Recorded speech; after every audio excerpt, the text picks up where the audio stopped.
Näin Vesa Kivimäki valmistautuu suoritukseen linja-autolla kahdella pyörällä ajoon.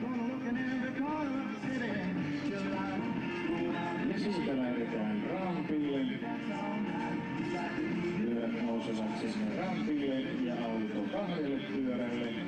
Löytyykö oikea linja? Sieltä taisi löytyä heti kättelyssä oikea balanssi. Tyylikkäästi Vesa kurvailee tällä 10 000 kiloa painavalla linja-autolla täällä lentokentällä auringon laskiessa kauniin syysilman vallitessa. Ja pitkälle menee hitaasti, mutta varmasti. Tällaista ette ole varmasti koskaan aikaisemmin voineet kuvitellakaan näkevänne, mutta totta se on.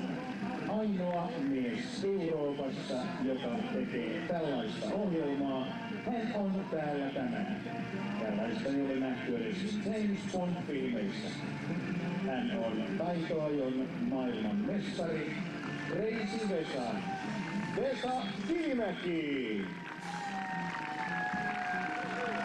Crazy Vesa!